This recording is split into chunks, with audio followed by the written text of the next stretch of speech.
ನಮಸ್ಕಾರ. ಕರ್ನಾಟಕ ಇದೀನಗೆ ಸ್ವಾಗತ. ನಾನು ಲತಾ ಧರ್ಮರಾಜ್. ಈಗ ಹೆಡ್ಲೈನ್ಸ್. ದ್ವಿತೀಯ ಪಿಯುಸಿ ಫಲಿತಾಂಶ ಪ್ರಕಟ. 86% ಅಭೂತಪೂರ್ವ ಯಶಸ್ಸು. ಕಳೆದ ಬಾರಿಗಿಂತ ಭರ್ಜರಿ ಸುಧಾರಣೆ. ಕಾಂಗ್ರೆಸ್ ದುರಾಡಳಿತಕ್ಕೆ ಜನರೇ ಪಾಠ ಕಲಿಸಲಿದ್ದಾರೆ. ಉಪಚುನಾವಣೆಯಲ್ಲಿ ಮೈತ್ರಿ ಅಭ್ಯರ್ಥಿಗಳೇ ವಿಜಯಶಾಲಿ. ನಿಖಿಲ್ ಕುಮಾರಸ್ವಾಮಿ ಹೇಳಿಕೆ. ಆಸ್ತಿಗಾಗಿ ಬೀದಿಗೆ ಬಿದ್ದ ವೃದ್ಧ ದಂಪತಿ ಕಣ್ಣೀರು ಹಾಕಿದರೂ ಕರಗದ ಖಾಕಿ. ಚನ್ನರಾಯಪಟ್ಟಣದಲ್ಲಿ ವಿಡಿಯೋ ವೈರಲ್.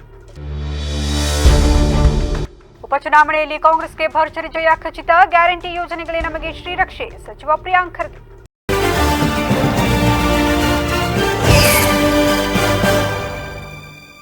ಪ್ರಸಕ್ತ 2026ನೇ ಸಾಲಿನ ದ್ವಿತೀಯ ಪಿಯುಸಿ ಪರೀಕ್ಷೆ 1ರ ಫಲಿತಾಂಶ ಇಂದು ಮಧ್ಯಾಹ್ನ 3 ಗಂಟೆಗೆ ಪ್ರಕಟಗೊಂಡಿದೆ. 2025-26ನೇ ಸಾಲಿನ ಪಿಯುಸಿ ಫಲಿತಾಂಶ ದ್ವಿತೀಯ ಪಿಯುಸಿ ಫಲಿತಾಂಶ ಪ್ರಕಟವಾಗಿದೆ. ಕಳೆದ ವರ್ಷಕ್ಕಿಂತ 12.50% ದಾಖಲೆಯ ಫಲಿತಾಂಶ ಹೊರಬಿದ್ದಿದೆ. ಈ ಬಾರಿ 84% ಫಲಿತಾಂಶ ದಾಖಲಾಗಿರುವ ಮಾಹಿತಿ ಲಭ್ಯವಾಗಿದೆ. ಕರ್ನಾಟಕ ಶಾಲಾ ಪರೀಕ್ಷೆ ಮತ್ತು ಮೌಲ್ಯ ನಿರ್ಣಯ ಮಂಡಳಿಯು ಆನ್ಲೈನ್ನಲ್ಲಿ ಫಲಿತಾಂಶ ಬಿಡುಗಡೆ ಮಾಡಿದ್ದು, ಇನ್ನು ಈ ಬಾರಿ ಪಿಯುಸಿ ಫಲಿತಾಂಶ ದಾಖಲೆ ಮಟ್ಟದಲ್ಲಿ ಏರಿಕೆ ಕಂಡಿದೆ. ಹೌದು, 2025-26ನೇ ಸಾಲಿನ ಸೆಕೆಂಡ್ ಪಿಯುಸಿ ಪರೀಕ್ಷೆಯಲ್ಲಿ 86% ಮಕ್ಕಳು ಉತ್ತೀರ್ಣರಾಗಿದ್ದಾರೆ. ಅಂದರೆ 7,10,313 ವಿದ್ಯಾರ್ಥಿಗಳ ಪೈಕಿ 6,10,00,000 ವಿದ್ಯಾರ್ಥಿಗಳು ತೇರ್ಗಡೆಯಾಗಿದ್ದಾರೆ. ಕಳೆದ ವರ್ಷ 73.45% ವಿದ್ಯಾರ್ಥಿಗಳು ತೇರ್ಗಡೆಯಾಗಿದ್ದರು. ಇದರೊಂದಿಗೆ ಈ ಬಾರಿ ಪಿಯುಸಿ ಫಲಿತಾಂಶದಲ್ಲಿ ಸುಧಾರಣೆ ಕಂಡಿದೆ. ಈ ಬಾರಿಯ ಪಿಯುಸಿ ಫಲಿತಾಂಶದಲ್ಲಿ ಉಡುಪಿ ಹಾಗೂ ದಕ್ಷಿಣ ಕನ್ನಡ ಜಿಲ್ಲೆಗಳು ಪ್ರಥಮ ಸ್ಥಾನ ಪಡೆದಿದೆ. ಈ ಬಾರಿ ಉಡುಪಿ ಮತ್ತು ದಕ್ಷಿಣ ಕನ್ನಡ ಜಿಲ್ಲೆಗಳು ಮುಂಚೂಣಿಯಲ್ಲಿದ್ದು ಅತ್ಯಧಿಕ ಪಾಸ್ ಪ್ರಮಾಣ ದಾಖಲಿಸಿದೆ. ಬೆಂಗಳೂರು ನಗರ ಮತ್ತು ಮೈಸೂರು ಜಿಲ್ಲೆಗಳು ಉತ್ತಮ ಸಾಧನೆ ತೋರಿದೆ. ದಾವಣಗೆರೆ, ಬಾಗಲಕೋಟೆ ಎರಡೂ ಕಡೆ ಉಪಚುನಾವಣೆ ನಡೆದಿದ್ದು ಎನ್ಡಿಎ ಅಭ್ಯರ್ಥಿಗಳು 100ಕ್ಕೆ 100 ಗೆಲ್ಲುವ ವಿಶ್ವಾಸವಿದೆ ಎಂದು ಜೆಡಿಎಸ್ ಯುವ ಘಟಕದ ಅಧ್ಯಕ್ಷ ನಿಖಿಲ್ ಕುಮಾರಸ್ವಾಮಿ ಹೇಳಿದ್ದಾರೆ. ಸುದ್ದಿಗೋಷ್ಠಿಯಲ್ಲಿ ಮಾತನಾಡಿದ ಅವರು, ಇಡೀ ರಾಜ್ಯ ಉಪಚುನಾವಣೆಯನ್ನು ಎದುರು ನೋಡುತ್ತಿದೆ. ಎರಡೂ ಕಡೆ ಇಂದು ಮತದಾನ ಕೂಡ ನಡೆದಿದೆ. ಉತ್ತಮರಿಗೆ ಅವಕಾಶವನ್ನ ಮಾಡಿಕೊಡಬೇಕೆಂಬುದನ್ನು ಜನರು ನಿರ್ಧಾರ ಮಾಡಿದ್ದಾರೆ. ಹಾಗಾಗಿ ಎನ್ಡಿಎ ಅಭ್ಯರ್ಥಿಗಳು 100ಕ್ಕೆ 100 ಗೆಲ್ಲುವ ವಿಶ್ವಾಸವಿದೆ. ಕೇಂದ್ರ ಸಚಿವರಾದ ಕುಮಾರಣ್ಣ ಅವರು ಎರಡೂ ಕಡೆ ಭೇಟಿ ಕೊಟ್ಟಿದ್ದಾರೆ. ಕ್ಷೇತ್ರದ ಜನತೆಗೆ ಹಾಗೂ ರಾಜ್ಯದಲ್ಲಿರುವ ಕಾಂಗ್ರೆಸ್ ಪಕ್ಷದ ದುರಾಡಳಿತ, ಭ್ರಷ್ಟಾಚಾರ, ಹಗರಣ ಎಲ್ಲದರ ಬಗ್ಗೆ ಸಂಪೂರ್ಣ ಸಂದೇಶವನ್ನು ಕೊಟ್ಟಿದ್ದಾರೆ. ಎನ್ಡಿಎ ಅಭ್ಯರ್ಥಿಗೆ ನಮ್ಮ ಪಕ್ಷದ ಮುಖಂಡರು, ಕಾರ್ಯಕರ್ತರು ಮೊದಲೇ ದಿನದಿಂದಲೂ ಕೆಲಸ ಮಾಡುತ್ತಿದ್ದಾರೆ. ಎರಡೂ ಪಕ್ಷದ ಕಾರ್ಯಕರ್ತರ ಸಮ್ಮೇಳನ ಉಪಚುನಾವಣೆಯಲ್ಲಿ ಒಳ್ಳೆಯ ಫಲಿತಾಂಶ ಎನ್ಡಿಎ ಅಭ್ಯರ್ಥಿಗೆ ಸಿಗುತ್ತದೆ ಎಂದು ತಿಳಿಸಿದರು. 100ಕ್ಕೆ 100 ನಮ್ಮೆಲ್ಲರಿಗೂ ಕೂಡ ಆತ್ಮವಿಶ್ವಾಸ ಇದೆ. ನಮ್ಮ ಪಕ್ಷದ ರಾಜ್ಯಾಧ್ಯಕ್ಷರು, ಕೇಂದ್ರದ ಸಚಿವರು, ಮಾಜಿ ಮುಖ್ಯಮಂತ್ರಿಗಳು ಸನ್ಮಾನ್ಯ ಕುಮಾರಣ್ಣ ಅವರು ಕೂಡ ಉಪಚುನಾವಣೆ ಸಂದರ್ಭದಲ್ಲಿ 2 ದಿನಗಳ ಕಾಲ ಎರಡೂ ಕಡೆ ಹೋಗಿ ಭೇಟಿಯನ್ನು ಕೊಟ್ಟು ಒಂದು ಕಡೆ ಕ್ಷೇತ್ರದ ಜನತೆಗೆ ರಾಜ್ಯದಲ್ಲಿ ಇರ್ತಕ್ಕಂಥ ಕಾಂಗ್ರೆಸ್ ಪಕ್ಷದ ದುರಾಡಳಿತ, ಭ್ರಷ್ಟಾಚಾರ, ಹಗರಣ ಎಲ್ಲದರ ವಿಚಾರವಾಗಿ ಸಂಪೂರ್ಣವಾಗಿ ಸಂದೇಶವನ್ನು ಕೊಡ್ತಕ್ಕಂಥದ್ದು ಒಂದು ಭಾಗ. ಆದರೆ ನಮ್ಮ ಎನ್ಡಿಎ ಅಭ್ಯರ್ಥಿಗಳಿಗೆ ನಿಮ್ಮ ಜೊತೆಯಲ್ಲಿ ಜನತಾದಳ ಪಕ್ಷವೂ ಕೂಡ ಕುಮಾರಣ್ಣ ಅವರ ನಾಯಕತ್ವದಲ್ಲಿ, ಅವರ ಆದೇಶದ ಮೇಲೆ ನಮ್ಮ ಪಕ್ಷದ ಆ ಭಾಗದ, ಆ ಕ್ಷೇತ್ರದ, ಆ ಜಿಲ್ಲೆಯ ಮುಖಂಡರುಗಳು ಕೂಡ ಮೊದಲನೇ ದಿನದಿಂದ ಇವತ್ತಿನವರೆಗೂ ಅತ್ಯಂತ ಕಾರ್ಯೋನ್ಮುಖರಾಗಿ ಕೆಲಸ ಮಾಡ್ತಾ ಇರ್ತಕ್ಕಂಥದ್ದು ಬಹುಶಃ ಮಾಧ್ಯಮಗಳಲ್ಲಿ ತಾವು ಕೂಡ ನೋಡಿದ್ದೀರಿ. ಹಾಗಾಗಿ ಜನತಾದಳದ ಕಾರ್ಯಕರ್ತರು ಜೊತೆಯಲ್ಲಿ ನಮ್ಮ ಬಿಜೆಪಿ ಮಿತ್ರ ಪಕ್ಷದ ಕಾರ್ಯಕರ್ತರು ಇಬ್ಬರ ಒಂದು ಸಮ್ಮಿಲನ ಈ ಒಂದು ಉಪಚುನಾವಣೆಯಲ್ಲಿ ನಮಗೆ ಒಂದು ಒಳ್ಳೆ ಫಲಿತಾಂಶ ಎನ್ಡಿಎ ಮಿತ್ರಕೂಟದ ಅಭ್ಯರ್ಥಿಗೆ ಸಿಗುತ್ತೆ ಅಂತಕ್ಕಂಥದ್ದು ನಾನು ಭಾಳ ಗಟ್ಟಿಯಾಗಿ ನಂಬಿದ್ದೀನಿ. ಆಡಳಿತಾರೂಢ ಕಾಂಗ್ರೆಸ್ಗೆ ಏನು ಹಿನ್ನಡೆ ಆಗುತ್ತಾ ಅಥವಾ ಆ ಪಕ್ಷ ಅಧಿಕಾರದಲ್ಲಿರೋದೇ ಸಾಕಷ್ಟು ವಿಶ್ವಾಸದಲ್ಲ ಸಹ ಈಗ ಸ್ವಾಭಾವಿಕವಾಗಿ ಅಂತ ಸಂದರ್ಭದಲ್ಲಿ ಯಾವ ಸರ್ಕಾರಗಳು ರಾಜ್ಯದಲ್ಲಿ ಆಡಳಿತ ಮಾಡ್ತಾ ಇರುತ್ತೋ ಎಲ್ಲ ಯಂತ್ರಗಳು, ಹಣಕಾಸಿನ ವ್ಯವಸ್ಥೆ ಇರ್ಬೋದು, ಎಲ್ಲ ರೀತಿ ಅವ್ರಿಗೆ ಒಂದು ಫ್ರಂಟ್ ಫುಟ್ ಇರ್ತಕ್ಕಂಥದ್ದು ಸರ್ವೇ ಸಾಮಾನ್ಯ. ಆದರೆ ಈ ಪ್ರಜಾಪ್ರಭುತ್ವದ ವ್ಯವಸ್ಥೆಯಲ್ಲಿ ಜನರ ತೀರ್ಪೇ ಅಂತಿಮ. ಜನರು ಒಂದ್ಸಲಿ ನಿರ್ಧಾರ ಮಾಡಿದ ಮೇಲೆ ಯಾರು ಉತ್ತಮರು, ಯಾರು ನಿಜಕ್ಕೂ ಆ ಕ್ಷೇತ್ರದ ಅಭಿವೃದ್ಧಿಯ ದಿಕ್ಕಿಗೆ ತಗೊಂಡು ಹೋಗ್ತಕ್ಕಂಥವ್ರು ಇದ್ದಾರೆ, ಅವ್ರ ಪರವಾಗಿ ಜನ ಮತ ಚಲಾವಣೆ ಮಾಡ್ತಕ್ಕಂಥದ್ದು ಹಿಂದೆಯೂ ಕೂಡ ನೋಡಿ. ಜಿಲ್ಲೆಯ ಚನ್ನರಾಯಪಟ್ಟಣದ ಪೊಲೀಸ್ ಠಾಣಾ ವ್ಯಾಪ್ತಿಯಲ್ಲಿ ಆಸ್ತಿ ವಿವಾದಕ್ಕೆ ಸಂಬಂಧಿಸಿದಂತೆ ವೃದ್ಧ ದಂಪತಿಗಳು ನ್ಯಾಯಕ್ಕಾಗಿ ಅಲೆಯುತ್ತಿರುವ ಮನೆಕಲಕುವ ಘಟನೆ ನಡೆದಿದೆ. ಕುಟುಂಬ ಸದಸ್ಯರ ನಡುವಿನ ಕಲಹ ಮತ್ತು ಆಸ್ತಿ ಹಂಚಿಕೆಯ ಕಿತ್ತಾಟದಿಂದ ಬೇಸತ್ತ ಈ ವೃದ್ಧ ದಂಪತಿಗಳು ತಮಗೆ ರಕ್ಷಣೆ ನೀಡುವಂತೆ ಕೋರಿ ಪೊಲೀಸರ ಮೆಟ್ಟಿಲೇರಿದ್ದಾರೆ. ಆದರೆ ಪ್ರಕರಣಕ್ಕೆ ಸಂಬಂಧಿಸಿದಂತೆ ಸ್ಥಳೀಯ ಯುವಕನೋರ್ವ ಮಾಡಿರುವ ವಿಡಿಯೋ ಈಗ ಸಾಮಾಜಿಕ ಜಾಲತಾಣಗಳಲ್ಲಿ ಭಾರಿ ವೈರಲ್ ಆಗಿದ್ದು ಸಾರ್ವಜನಿಕರ ಆಕ್ರೋಶಕ್ಕೆ ಕಾರಣವಾಗಿದೆ. ವಿಡಿಯೋ ಮಾಡಿರುವ ಯುವಕನು ವೃದ್ಧ ದಂಪತಿಗಳು ಈಗಾಗಲೇ ಹಲವು ಬಾರಿ ಠಾಣೆಗೆ ಬಂದು ದೂರು ನೀಡಿದರೂ ಪೊಲೀಸರು ಯಾವುದೇ ಸೂಕ್ತ ಕ್ರಮ ಕೈಗೊಳ್ಳುತ್ತಿಲ್ಲ ಎಂದು ಗಂಭೀರ ಆರೋಪ ಮಾಡಿದ್ದಾರೆ. ಇಷ್ಟೇ ಬಾರಿ ಮನವಿ ಮಾಡಿದರೂ ಪೊಲೀಸರು ಕೇವಲ ದೂರು ಸ್ವೀಕರಿಸಿ ಕಳುಹಿಸುತ್ತಿದ್ದಾರೆಯೇ ಹೊರತು ವಿರುದ್ಧರಿಗೆ ಆಗುತ್ತಿರುವ ಅನ್ಯಾಯವನ್ನು ಸರಿಪಡಿಸುತ್ತಿಲ್ಲ ಎಂದು ಯುವಕ ತನ್ನ ಆಕ್ರೋಶ ಹೊರಹಾಕಿದ್ದಾನೆ. ಜೀವನದ ಸಂಧ್ಯಾಕಾಲದಲ್ಲಿ ಸ್ವಂತ ಮಕ್ಕಳಿಂದ ಅಥವಾ ಸಂಬಂಧಿಕರಿಂದ ಆಸ್ತಿಗಾಗಿ ಕಿರುಕುಳ ಅನುಭವಿಸುತ್ತಾ ಪೊಲೀಸ್ ಠಾಣೆ ಮುಂದೆ ಅಸಹಾಯಕರಾಗಿ ಕುಳಿತಿರುವ ದಂಪತಿಗಳ ಸ್ಥಿತಿ ನೋಡುಗರ ಕಣ್ಣಾಲಿಗಳನ್ನು ತೇವಗೊಳಿಸುವಂತಿದೆ. ಸದ್ಯ ಈ ವಿಡಿಯೋ ವೈರಲ್ ಬೆನ್ನಲ್ಲೇ ಹಿರಿಯ ನಾಗರಿಕರ ರಕ್ಷಣೆಗೆ ಇಲಾಖೆ ತಕ್ಷಣ ಸ್ಪಂದಿಸಬೇಕೆಂಬ ಒತ್ತಾಯ ಕೇಳಿಬರುತ್ತಿದೆ.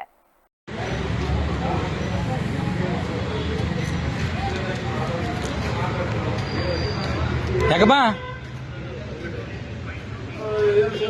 ಕೂತ್ಕೊಳ್ಳ, ನೀನು ಇಲ್ಲ ಕೂತ್ಕೋ, ಇಲ್ಲಿ ಹೇಳ್ತೀನಿ ಕೂತ್ಕೋ. ಎಷ್ಟು ಸತಿ ಬರ್ತೀನಿ? 100 ಸತಿ ಬರೋಕ್ಕೇನು ಹುಚ್ಚತ್ತಿಲ್ಲ. ಈಗ ನಾಸು ಸ್ಟೇಷನ್ ಇದು ನನ್ನ ಅತ್ತೆ ಮನೆಯ. ನಾನು 100 ಸತಿ ಬಂದಿದ್ದೀನಿ, ನ್ಯಾಯ ಸಿಕ್ಕಿಲ್ಲ, ನ್ಯಾಯಕ್ಕೋಸ್ಕರ ಕೂತಿದ್ದೀನಿ. ಎಷ್ಟು ಸತಿ ಬರೋಣ? ಬಂದ್ರು ನ್ಯಾಯ ಕೊಡಿಸ್ತಲ್ವಲ್ಲ, ಎಷ್ಟು ಸತಿ ನ್ಯಾಯ ಬರೋಣ? ನಾನು ಇಲ್ಲಿ ಊರಲ್ಲಿ ಬಗೆಹರ್ಸಕ್ ಆಯ್ತಲ್ಲ, ಊರಲ್ಲಿ ಬಗೆಹರ್ಸಕ್ ಆಗಲ್ಲ ಅಂತೇಳಿ ಇಲ್ಲಿ ಬಂದಿದ್ದೀನಿ. ಇಲ್ಲ ಕೂತ್ಕೋ, ನೀನು ಹೇಳ್ತೀನಿ, ಬರ್ಲಿಬೇಕಾರೆ ಸಾಹೇಬ್ರ ಬರ್ಲಿ, ಕೂತ್ಕೋ, ಸಾಹೇಬ್ರ ಬರ್ಲಿ, ಕೂತ್ಕೋ. ನ್ಯಾಯ ಕೊಡ, ನ್ಯಾಯ ಸಿಗೋವರೆಗೂ ಇದ್ರಬೇಡ, ಅದೇನಾರ ಅಲ್ಲಿ ಅಷ್ಟೇ. ಕೂತ್ಕೋ, ಅದೇನಾಯ್ತದ ಅಲ್ಲಿ ನೋಡೋಣ. ಯಾರು ಬರ್ತಾರೆ ಬರ್ಲಿ. ಬರೋದು ಹೋಗೋದು ಬರೋದು ಅತ್ತೆ ಮನೆನಾ? ಬರೋಕೆ ಹೋಗಕ್ಕೆ ಇವ್ರು ವಯಸ್ಸಾಗಿರೋದು ನೋಡ್ಯಾರ, ಕನಿಕರ ಬರಲ್ಲ ಯಾರಿಗೂ ನಿಮ್ಗೆ. ಎಷ್ಟು ದಿವಸ ಅಂತ ನೋಡ್ತಾರೆ ಇವ್ರು ಜಗಳನ? ಬರೋದು ಸ್ಟೇಷನ್ಗೆ ಬರೋದು, ನ್ಯಾಯ ಮಾಡೋದು, ವಾಪಸ್ ಕಳ್ಸೋ, ರಾಜಿ ಮಾಡ್ಬಿಟ್ಟು 6 ತಿಂಗಳಿಗೆ 3 ತಿಂಗಳಿಗೆ ಬಂದು ಜಗಳ ಮಾಡ್ಕೊಳಕ್ ಹುಚ್ಚ ನಮ್ಗೆ.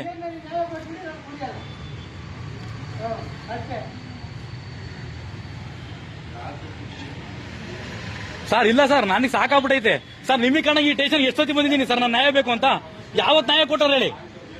ಎಷ್ಟೊತ್ತಿ ಬರೋಣ? ಓಸತಿ ಇಡೀ ಊರನ್ನ ಕರ್ಕೊಂಬಂದ ಸಾಕ್ಷಿ ಕೊಡಿಸ್ತೆ. ಓಸತಿ ಇಡೀ ಊರೇ ಸರ್, ಊರು ಸ್ಟೇಷನ್ಗೆ ಕರ್ಕೊಂಬಂದು ನ್ಯಾಯ ಕೊಡ್ಸಿರೋದು.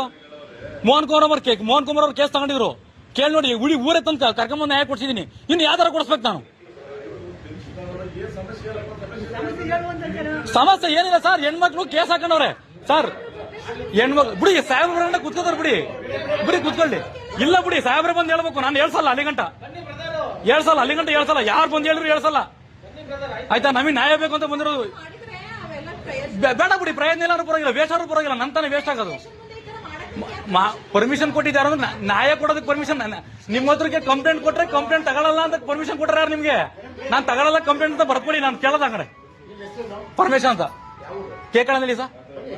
ಇಲ್ಲ ಸರ್, ಎರಡೂ ಉಪಚುನಾವಣೆಯಲ್ಲಿ ದೊಡ್ಡ ಅಂತರದಲ್ಲಿ ಜಯ ಕಾಣುತ್ತೇವೆ. ನಮ್ಮ ಗ್ಯಾರಂಟಿ ಯೋಜನೆ ನಮಗೆ ಕೈ ಹಿಡಿಯುತ್ತದೆ ಎಂದು ಸಚಿವ ಪ್ರಿಯಾಂಕ್ ಖರ್ಗೆ ತಿಳಿಸಿದ್ದಾರೆ.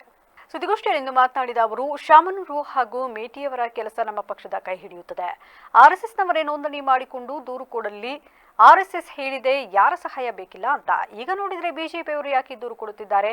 ವಿಷಸರ್ಪ ಕಂಡರೆ ಯಾರಾದರೂ ಅದಕ್ಕೆ ಹಾಲು ಕುಡಿಸ್ತಾರಾ? ನಮ್ಮ ಪ್ರಶ್ನೆಗಳಿಗೆ ಉತ್ತರವಿಲ್ಲ ಅಂದಾಗ ಅಟೆನ್ಷನ್ ಡೈವರ್ಷನ್ ಮಾಡುವ ತಂತ್ರ ಇವರೆಲ್ಲ ಹತಾಶರಾಗಿದ್ದಾರೆ. ಜನರೇ ತಕ್ಕ ಪಾಠ ಕಲಿಸುತ್ತಾರೆ. ಅಸ್ಸಾಂ ಸಿಎಂ ಬಿಶ್ವಾಸ್ ಅವರು ಈ ಮೊದಲು ಕಾಂಗ್ರೆಸ್ನಲ್ಲಿದ್ದರು. ಆರ್ಎಸ್ಎಸ್ ಟ್ರೈನಿಂಗ್ ಪಡೆದು ಈಗ ಬಿಜೆಪಿ ಸೇರಿ ಹೀಗೆಲ್ಲ ಮಾತನಾಡುತ್ತಿದ್ದಾರೆ. ಬಾಂಗ್ಲಾದಿಂದ ಅಕ್ರಮವಾಗಿ ಭಾರತಕ್ಕೆ ಬರ್ತಿದ್ದಾರೆ ಅಂತಿದ್ದಾರೆ. ಹಾಗಾದ್ರೆ ಕೇಂದ್ರ ಹೋಮ್ ಮಿನಿಸ್ಟರ್ ಏನ್ ಕತ್ತೆ ಕಾಯ್ತಾ ಇದ್ದಾರಾ? ಒಂದೆಡೆ ಬಿಜೆಪಿಯವರು ಮುಸ್ಲಿಂ ವಿರೋಧಿ ಮಾತಾಡ್ತಾರೆ, ಇನ್ನೊಂದು ಕಡೆ ಇರಾನ್, ಅಫ್ಘಾನಿಸ್ತಾನ, ಅರಬ್ ಕಂಟ್ರಿಗಳಿಂದ ವ್ಯಾಪಾರ ಮಾಡ್ತಾರೆ ಎಂದು ತಿಳಿಸಿದರು. ಕೇಸು 2 ಕೇಸ್ ಮೇಲೆ ನಡೆದಿದೆ ಈಗಾಗಲೇ. ಏನಂತ ಕೊಡ್ತಾರೆ? ಆಮೇಲೆ ಹೇಳಿದ್ದೆ, ವಿಷ ಸರ್ಪ ಇದ್ದರೆ ಅದಕ್ಕೆ ಕೊಲ್ಲಿ ಅಂತ. ಈ ಯಾರಾದರೂ ಈ ವಿಷ ಸರ್ಪ ನೋಡಿದ್ರೆ ಅದಕ್ಕೆ ಹಾಲು ಕುಡಿಸ್ತೀರ ನೀವು? ಕೆಲವು ಸಿದ್ಧಾಂತಗಳು ನಮ್ಮ ಸಮಾಜದಲ್ಲಿವೆ, ವಿಷ ಕಾರ್ತವೆ, ಸಂವಿಧಾನದ ತದ್ವಿರುದ್ಧವಾಗಿದೆ. ಅವರ ದೃಷ್ಟಿಕೋನದಲ್ಲಿ ಸಮಬಾಳು ಸಮಪಾಲು ಇಲ್ಲ. ನಾವು ಬಸವ ತತ್ವ ನಮ್ಮದವರು, ಸಂವಿಧಾನದ ತತ್ವ ನಮ್ಮದವರು, ಬಾಬಾ ಸಾಹೇಬ್ ಅಂಬೇಡ್ಕರ್ ಅವರ ತತ್ವ ನಮ್ಮದವರು. ಆದ್ದರಿಂದ ಆ ತತ್ವದ ವಿರುದ್ಧ ಯಾರಿರ್ತಾರೆ ಅದು ಸಮಾಜಕ್ಕೆ ಒಳ್ಳೆಯದಲ್ಲ ಅಂತ ನಮ್ಮ ವೈಯಕ್ತಿಕ ಅಭಿಪ್ರಾಯ. ಅವರು ಕೂಡ ಅಸ್ಸಾಂ ಮುಖ್ಯಮಂತ್ರಿ ಕೂಡ ನೋಡಿ, ಅಸ್ಸಾಂ ಮುಖ್ಯಮಂತ್ರಿ ಸೋಲ ಭೀತಿನಲ್ಲಿ ಪಾಪ ಏನೇನೋ ಹೇಳಿದ್ದಾರೆ. ಹೇಮಂತ್ ಶರ್ಮಾ ಬಿಶ್ವಾಸ್ ಅವರ ನಗರದ ಮಲ್ನಾಡ್ ಇಂಜಿನಿಯರಿಂಗ್ ಕಾಲೇಜಿನಲ್ಲಿ 60 ಇನ್ಫಾರ್ಮೇಷನ್ ಎಕ್ಸ್ಚೇಂಜ್ ಪೋಸ್ಟರ್ ಅನ್ನು ಬಿಡುಗಡೆಗೊಳಿಸಲಾಯಿತು. ಅಖಿಲ ಭಾರತೀಯ ವಿದ್ಯಾರ್ಥಿ ಪರಿಷತ್ ಕರ್ನಾಟಕ ಆಯೋಜಿಸಿರುವ ಸೃಷ್ಟಿ ಇನ್ನೋವೇಷನ್ ಎಕ್ಸ್ಚೇಂಜ್ 2026 ಧಾರವಾಡದ NDM college of engineering and ಟೆಕ್ನಾಲಜಿಯಲ್ಲಿ ಏಪ್ರಿಲ್ 28ರಿಂದ 30ನೇ ತಾರೀಕಿನವರೆಗೂ ಆಯೋಜಿಸಲಾಗಿದೆ. ಅದರ ಅಂಗವಾಗಿ ಇಂದು ಮಲೆನಾಡು ತಾಂತ್ರಿಕ ಮಹಾವಿದ್ಯಾಲಯ ಪ್ರಾಂಶುಪಾಲರಾದ ಡಾಕ್ಟರ್ ಅಮರೇಂದ್ರ ಹೆಚ್ಜೆ ಅವರು ಹಾಗೂ ಹಾಸನ ಜಿಲ್ಲಾ ವಿಶ್ವ ಹಿಂದೂ ಪರಿಷತ್ ಮಾಜಿ ಜಿಲ್ಲಾ ಪ್ರಧಾನ ಕಾರ್ಯದರ್ಶಿ ಕಟಾಯ ಶಿವಕುಮಾರ್ ಅವರಿಂದ ಪೋಸ್ಟರ್ ಅನ್ನು ಬಿಡುಗಡೆ ಮಾಡಲಾಯಿತು. ಈ ಸಂದರ್ಭದಲ್ಲಿ ಅಖಿಲ ಭಾರತೀಯ ವಿದ್ಯಾರ್ಥಿ ಪರಿಷತ್ನ ವಿಭಾಗ ಸಂಚಾಲಕರಾದ ರವಿ ರೋಜಿ ಹಾಗೂ ರಾಜ್ಯ ಕಾರ್ಯಕಾರಿಣಿ ಸದಸ್ಯರಾದ ಮಮತಾ ಚೌಧರಿ ಮತ್ತು ವರುಣ್ ಪುರಾಣಿಕ್ ಉಪಸ್ಥಿತರಿದ್ದರು. ತಹಶೀಲ್ದಾರ್ ಅವರಿಂದ ಆಶ್ರಯ ಯೋಜನೆಯಡಿ ಕಟ್ಟಿಕೊಟ್ಟಿದ್ದ ಮನೆಗಳ ಪೂರ್ವ ನೋಟಿಸ್ ನೀಡದೆ ಧ್ವಂಸ ಮಾಡಿರುವುದನ್ನು ಖಂಡಿಸಿ ಸಂತ್ರಸ್ತ ಕುಟುಂಬಸ್ಥರು ಜಿಲ್ಲಾಧಿಕಾರಿ ಕಚೇರಿ ಎದುರು ಪ್ರತಿಭಟನೆ ನಡೆಸಿದ್ದಾರೆ. ಈ ವೇಳೆ ಗ್ರಾಮಸ್ಥರು ಮಾತನಾಡಿ, ರೈತ ಸಂಘದ ಜಿಲ್ಲಾಧ್ಯಕ್ಷ ಬಾಬು ಅವರು ಮಾತನಾಡಿ, 15 ದಿವಸಗಳ ಹಿಂದೆ ಕಾಕಲಗೂಡು ತಾಲೂಕಿನಲ್ಲಿ ಆಶ್ರಯ ಯೋಜನೆಯಡಿ ನೀಡಿದ್ದ ಮನೆಗಳನ್ನು ಒಡೆದು ಹಾಕಿದ್ದಾರೆ. ಇದರಿಂದ ಅಲ್ಲಿಯ ಜನರಿಗೆ ಬಹಳಷ್ಟು ತೊಂದರೆಗಳಾಗುತ್ತಿವೆ. ಅವರು ವಾಸಕ್ಕೂ ಮನೆಯಿಲ್ಲದೆ ಟಾರ್ಪಲ್ ಕಟ್ಟಿಕೊಂಡು ಜೀವನ ನಡೆಸುತ್ತಿದ್ದಾರೆ. ಇಷ್ಟು ಸಮಸ್ಯೆಗಳಾದರೂ ಅಲ್ಲಿನ ಶಾಸಕರಾಗಲಿ ಅಧಿಕಾರಿಗಳಾಗಿ ಭೇಟಿ ನೀಡಿ ಅವರ ಸಮಸ್ಯೆಗಳನ್ನು ಆಲಿಸಿಲ್ಲ. ಆ ಮನೆಗಳ ಧ್ವಂಸ ಮಾಡಲು ಯಾರು ಅವರಿಗೆ ಅಧಿಕಾರ ನೀಡಿದ್ದಾರೆ ಎಂದು ಪ್ರಶ್ನಿಸಿದರಲ್ಲದೆ ಶಾಸಕರು ಶೀಘ್ರವೇ ಈ ಸಮಸ್ಯೆಯನ್ನು ಬಗೆಹರಿಸಬೇಕು ಎಂದರು. ಇವತ್ತು ಆ ಬೀದಿ ಪಾಲಲ್ಲಿ ಆಡು ದನ ಮೇಯಿಸ್ಕೊಂಡು ಜನ ಇವತ್ತು ಆ ಪ್ರತಿಭಟನೆ ಮಾಡ್ಕೊಂಡು ಕೂತಿದ್ದಾರೆ. ಆದರೆ ನಾವು ಹೋಗಿ ನೋಡ್ತೀವಿ, ನಮ್ಮನ್ನೇ ಮನಸ್ಸಲ್ಲಿ ಯಾವ ರೀತಿ ನಡೀತೈತೆ ಅಂದರೆ ಅಲ್ಲಿ ಒಬ್ಬ ತಹಸೀಲ್ದಾರ್ ಆಗಲಿ, ಒಬ್ಬ ಬಿ ಡಿ ಆಗಲಿ, ಯಾರೇ ಒಂದು ಗ್ರಾಮ ಪಂಚಾಯತಿ ನಂಬರ್ ಆಗಲಿ ಅವ್ರನ್ನೇ ಬಂದು ಮಾತಾಡಿಸಿಲ್ಲ. ಆಮೇಲೆ ಮನೇನ ಎಲ್ಲ ಕಳ್ಕೊಂಡಲ್ಲಿ ಮನೇನ ನಾಶ ಮಾಡ್ಕೊಂಡು ಅವ್ರನ್ನ ವಾಸಕ್ಕೂ ಮನೆ ಇಲ್ಲ, ಒಂದು ಟಾರ್ಪಲಲ್ಲಿ ಜೀವನ ಮಾಡ್ಕೊಂಡಲ್ಲಿ ಕೂತಿದ್ದಾರೆ. ಅಲ್ಲಿ ಟಾರ್ಪಲ್ ಕಟ್ಕೊಂಡಿದ್ರು. ನಮಗೆ ಮನೆ ಆಗಿದೆ. ಇದು ಸರ್ಕಾರದ ಜಾಗ, 35 ವರ್ಷದಿಂದ ಇಲ್ಲ ಜಾಗ ಇವತ್ತು ಸರ್ಕಾರಿ ಜಾಗ ಐತಾ, ಗೋಮಾಳ ಜಾಗ. ಯಾರು ಇವ್ರಿಗೆ ಅಧಿಕಾರ ಕೊಡ್ತಾರದು? ಆಮೇಲೆ ನಾವೇನು ವಾಲೆ ಮಂಜಣ್ಣನವ್ರನ್ನ ಜನಪ್ರಿಯ ಶಾಸಕ ಅಂತ ತಿಳಿದಿರೋ ಮನುಷ್ಯರು ನಾವು. ಇವತ್ತು ಅಂಥ ಜಾಗದಲ್ಲಿ ಜನಪ್ರಿಯ ಶಾಸಕರು ಇರೋಂಥ ಜಾಗದಲ್ಲಿ ಈ ಥರ ನಡೀತೈತಲ್ಲ, ಏನಾಗಿದೆ ಮಂಜಣ್ಣನಿಗೆ ಅಂತ ನಮಗೆ ಶಾಸಕರಿಗೆ ಅಂತ. ವಿದ್ಯಾರ್ಥಿನಿಯರಿಗೆ ಹಾಗೂ ಅವರ ಪೋಷಕರಿಗೆ ಬೃಹತ್ ಆರೋಗ್ಯ ತಪಾಸಣಾ ಮತ್ತು ಸ್ವಯಂ ಪ್ರೇರಿತ ರಕ್ತದಾನ ಶಿಬಿರವನ್ನು ಹಮ್ಮಿಕೊಳ್ಳಲಾಗಿತ್ತು. ಎಂಜಿ ರಸ್ತೆಯಲ್ಲಿರುವ ಮಹಿಳಾ ಸರ್ಕಾರಿ ಪ್ರಥಮ ದರ್ಜೆ ಕಾಲೇಜು, ಯುವ ರೆಡ್ ಕ್ರಾಸ್ ಮಹಿಳಾ ಘಟಕ, ರಾಷ್ಟ್ರೀಯ ಸೇವಾ ಯೋಜನೆ, ಐಕ್ಯೂಎಸಿ ಹಾಗೂ Rotary club of Hassan Royal ಇವರ ಸಂಯುಕ್ತಾಶ್ರಯದಲ್ಲಿ ಶಿಬಿರ ಹಮ್ಮಿಕೊಳ್ಳಲಾಗಿತ್ತು. ಈ ವೇಳೆ ಕಾರ್ಯಕ್ರಮ ಉದ್ಘಾಟನೆ ಮಾಡಿ ಮಾತನಾಡಿದ ರೋಟರಿಯನ್ ಜಿಲ್ಲಾ ಗವರ್ನರ್ ಕೆ ಪಾಲಾಕ್ಷ ಅವರು ಮಾತನಾಡಿ, ಮಹಿಳಾ ಸರ್ಕಾರಿ ಪ್ರಥಮ ದರ್ಜೆ ಕಾಲೇಜಿನಲ್ಲಿ ರೋಟರಿ ಕ್ಲಬ್ ವತಿಯಿಂದ ವಾಸನಾಯಿ ಕೇರ್, ಹಾಸನಾಂಬ ಕಾಲೇಜ್ ಸೇರಿದಂತೆ ಅನೇಕ ಕಾಲೇಜುಗಳ ಸಂಯುಕ್ತಾಶ್ರಯದಲ್ಲಿ ಸುಮಾರು 2500 ವಿದ್ಯಾರ್ಥಿಗಳ ಆರೋಗ್ಯ ತಪಾಸಣೆಯನ್ನು ಉಚಿತವಾಗಿ ಮಾಡಲಾಗುತ್ತಿದೆ. ಇದರಿಂದ ವಿದ್ಯಾರ್ಥಿಗಳು ಆರೋಗ್ಯವಂತರಾಗಿರಲು ಸಹಾಯಕವಾಗಿದೆ ಎಂದರು. 82 ಇವತ್ತು ನಮ್ಮ ಜಿಲ್ಲೆಯ ಅತ್ಯಂತ ಆ್ಯಕ್ಟಿವ್ ರೋಟರಿ ಕ್ಲಬ್ಬಲ್ಲಿ ಒಂದಂತ ರೋಟರಿ ಕ್ಲಬ್ ರಾಯಲ್ಸ್ ಹಾಸನ ಇವರು ಹಾಸನದ ಮಹಿಳಾ ಪ್ರಥಮ ದರ್ಜೆ ಕಾಲೇಜಿನಲ್ಲಿ ವೈದ್ಯಕೀಯ ತಪಾಸಣಾ ಶಿಬಿರ ಸುಮಾರು ಹಾಸನಾಂಬ ದಂತವೈದ್ಯ ಕಾಲೇಜು,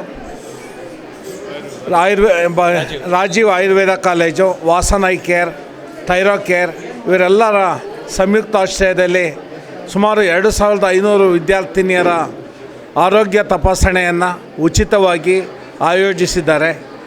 ಈ ಒಂದು ಅತ್ಯುತ್ತಮವಾದಂಥ ಕಾರ್ಯಕ್ರಮದಲ್ಲಿ ಮಕ್ಕಳು ತಮ್ಮ ಈ ಸಂದರ್ಭದಲ್ಲಿ ಕಾಲೇಜಿನ ಪ್ರಾಂಶುಪಾಲರಾದ ಡಾಕ್ಟರ್ ಕವಿತಾ ಕೆಜಿ, ಜಿಲ್ಲಾ ರೆಡ್ ಕ್ರಾಸ್ ಸಂಸ್ಥೆಯ ಸಭಾಪತಿಗಳಾದ Mohan HP, Rotary club of Hassan ರಾಯಲ್ನ ಅಧ್ಯಕ್ಷರಾದ ಗಂಗಾಧರ್ ಬಿಕೆ ಸೇರಿದಂತೆ ಮತ್ತಿತರರು ಹಾಜರಿದ್ದರು.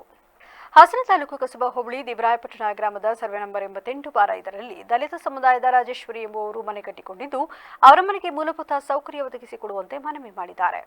ಈ ವೇಳೆ ಮಾತನಾಡಿದ ಸಂತ್ರಸ್ತರು, ಕಳೆದ 16 ವರ್ಷದಿಂದ ನಾವು ಆ ಸ್ಥಳದಲ್ಲಿ ವಾಸ ಮಾಡುತ್ತಿದ್ದೇವೆ. ಈಗ ಆ ಜಾಗವನ್ನು ಖಾಲಿ ಮಾಡಿ ಎಂದು ವೆಂಕಟೇಶ್ ಎಂಬುವರು ತೊಂದರೆ ಕೊಡುತ್ತಿದ್ದಾರೆ. ಜೊತೆಗೆ ಆ ಜಾಗದಲ್ಲಿ ಯಾವುದೇ ರೀತಿಯಲ್ಲೂ ಕುಡಿಯುವ ನೀರು, ವಿದ್ಯುತ್, ಮೂಲಭೂತ ಸೌಕರ್ಯಗಳು ಕೂಡ ಇಲ್ಲ. ಹಾಗಾಗಿ ನಮಗೆ ಸೂಕ್ತ ವ್ಯವಸ್ಥೆ ಒದಗಿಸಬೇಕು ಎಂದು ಆಗ್ರಹಿಸಿದರು. ಈಗ ದೇವರಾಯಪಟ್ಟಣದ ವೆಂಕಟೇಶ್ ಎಂಬುವರು ನಮಗೆ ತುಂಬ ತೊಂದರೆ ಕೊಡ್ತಿದ್ದಾರೆ. ಜಾಗ ಖಾಲಿ ಮಾಡಿ ಅಂತ ಹೇಳ್ತಿದ್ದಾರೆ. ನಮಗೆ ಆ ಜಾಗ ಬಿಟ್ಟರೆ ಬೇರೆ ಜಾಗ ಇಲ್ಲ. ನಮಗೆ ಆ ಜಾಗದಲ್ಲಿ ನಮಗೆ ವಾಸ ಮಾಡೋ ಅಂಥ ಅನುಕೂಲ ನಮಗೆ ಮಾಡಿಕೊಡ್ಬೇಕು. ನೀರಿಲ್ಲ, ಕರೆಂಟ್ ಇಲ್ಲ, ನಮಗೆ ತುಂಬ ತೊಂದರೆ ಆಗ್ತೈತೆ. ಆದ್ದರಿಂದ ಆದಷ್ಟು ನಮಗೆ ಸೌಕರ್ಯ ಮಾಡಿಕೊಡ್ಬೇಕನ್ನ ಕೇಳ್ಕೊತೀನಿ. ನಮ್ಮ ಮನೆಯೇ ಅಲ್ಲಿ ಒಂದು ಈಗ 3 ಮನೆ ಇದ್ದಾವೆ. 3 ಮನೆ ಇದ್ದಾವೆ. 3 ಮನೆಗೂ ಈಗ ನಾವೊಂದು 16 ವರ್ಷದಿಂದ ವಾಸ ಮಾಡ್ತಿದ್ದೀವಿ. ಆ ಜಾಗದಲ್ಲಿ ಮನೆ ಕಟ್ಕೊಂಡಿದ್ದೀವಿ. ನಮಗೆ ಕರೆಂಟ್ ಇಲ್ಲ, ನೀರಿಲ್ಲ, ನಮಗೆ ತುಂಬ ತೊಂದರೆ ಆಗಿದೆ. ಆ ಜಾಗದಲ್ಲಿ ಈಗ ಬಂದು ಮನೆ ಖಾಲಿ ಮಾಡಿ ಅಂತ ಹೇಳ್ತಿದ್ದಾರೆ. ವೆಂಕಟೇಶ್ ಎಂಬುವರು ತೊಂದರೆ ಕೊಡ್ತಿದ್ದಾರೆ ನಮಗೆ. ಅವರಿಂದ ನಮಗೆ ಸಕಲೇಶಪುರ ಪಟ್ಟಣದ ಶ್ರೀ ಗುರುವೇಗೌಡ ಕಲ್ಯಾಣ ಮಂಟಪದಲ್ಲಿ ವೀರಶೈವ ಲಿಂಗಾಯತ ಯುವ ಸೇನೆ ವತಿಯಿಂದ ಹಮ್ಮಿಕೊಳ್ಳಲಾಗಿದ್ದ ಡಾಕ್ಟರ್ ಶ್ರೀ ಶಿವಕುಮಾರ ಸ್ವಾಮಿ ಶಿವರ 7ನೇ ವರ್ಷದ ಪುಣ್ಯಸ್ಮರಣೆ ಹಾಗೂ ಅನ್ನದಾಸೋಹ ಕಾರ್ಯಕ್ರಮವು ಅತ್ಯಂತ ಭಕ್ತಿಭಾವದಿಂದ ಜರುಗಿತು. ಕಾರ್ಯಕ್ರಮದಲ್ಲಿ ಭಾಗವಹಿಸಿ ಆಶೀರ್ವಚನ ನೀಡಿದ ಸಿದ್ಧಗಂಗಾ ಮಠದ ಸಿದ್ಧಲಿಂಗ ಸ್ವಾಮೀಜಿಗಳು, ಶಿವಕುಮಾರ ಸ್ವಾಮೀಜಿಯವರು ತಮ್ಮ ಜೀವನದ 89 ವರ್ಷಗಳನ್ನು ಯಾವುದೇ ವಿಶ್ರಾಂತಿ ಬಯಸದೆ ಸಮಾಜ ಸೇವೆಗೆ ಅರ್ಪಿಸಿದ ಮಹಾನ್ ಚೇತನವಾಗಿದ್ದು, ಅವರ ಆದರ್ಶಗಳು ಇಂದಿಗೂ ಸಮಾಜಕ್ಕೆ ದಾರಿದೀಪವಾಗಿವೆ. ವಿಶೇಷವಾಗಿ ಗ್ರಾಮೀಣ ಭಾಗದ ವಿದ್ಯಾರ್ಥಿಗಳ ಭವಿಷ್ಯ ಉಜ್ವಲವಾಗಬೇಕು ಎಂಬ ಆಶಯದೊಂದಿಗೆ ಮಠದಲ್ಲಿ ಜಾತಿ ಮತಗಳ ಭೇದವಿಲ್ಲದೆ ಲಕ್ಷಾಂತರ ಮಕ್ಕಳಿಗೆ ವಿದ್ಯಾಭ್ಯಾಸ, ಅನ್ನದಾಸೋಹ ಹಾಗೂ ಆಶ್ರಯ ಒದಗಿಸಿದ ಕಾಯಕ ಯೋಗಿಯ ಸೇವೆ ಅನನ್ಯವಾದುದು ಎಂದು ಶ್ಲಾಘಿಸಿದರು.